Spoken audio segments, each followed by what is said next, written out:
April 5th, 2016. This is an idyllic Southern California spring day. As I'm walking out to take the kitchen garbage out, I turn around the corner and pass a big white windowless van. All of a sudden the door swings open and this tall, uniformed guy steps out and he has a piece of paper in his hands and he says, "Are you David Daleiden?" And he says, "I'm with the California Department of Justice. We have a search warrant for your home." And he hands me the warrant. And I think to myself, oh gosh, what's going to happen next? So about 5 or 6 California DOJ agents started stomping through my apartment. The other 5 of them standing on the lawn outside. Some of them were armed with AR-15s. Some of them had canine dogs with them. They had come for me. In 2013, I began and orchestrated an almost 3-year-long, very in-depth, comprehensive investigative journalism study about the harvesting and trafficking of body parts from late-term abortions. There's multiple violations and multiple issues that you very quickly start to learn about when you look into it. There's the basic problem of selling body parts, where you're basically creating a system, creating transactions, creating business relationships that incentivize the objectification and the destruction of human beings in order to keep the business going. So for about 30 months, we went undercover with the explicit purpose of partnering with some of the biggest Planned Parenthood abortion clinics in the country to send their technicians in, harvest body parts from the abortions that were being done that day, and then package up the parts and ship them off to different customers all around the country, sometimes around the world.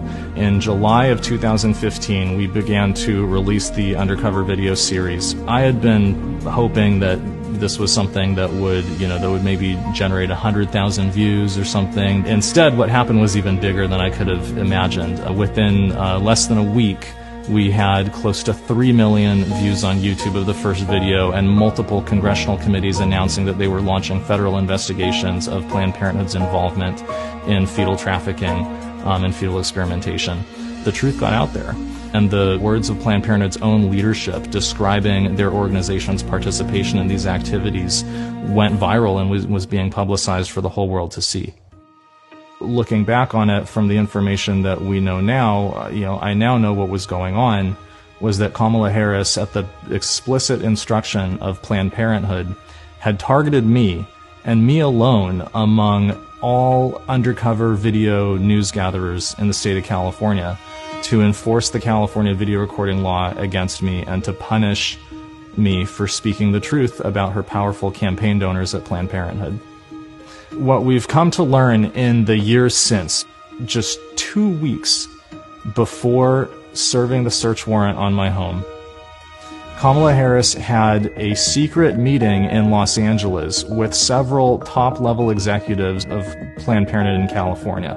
We then found out from the California DOJ investigator reports that Planned Parenthood's top lawyer in California had specifically instructed the California DOJ agents that Planned Parenthood wanted the video equipment and the computers that I was using to publish the videos to be seized, in order to shut me up, in order to prevent me from continuing to publish the truth about Planned Parenthood's involvement in fetal trafficking, and in order to punish me for speaking out with a message that was disfavored by Planned Parenthood and by Kamala Harris in the state of California. I think what people have to understand about organizations like Planned Parenthood and about their political backers like Kamala Harris is that they're shameless, and they will do whatever they have to do in order to promote their agenda. They'll say whatever they have to say, and they are not afraid to use every bit of power at their disposal to force their agenda through.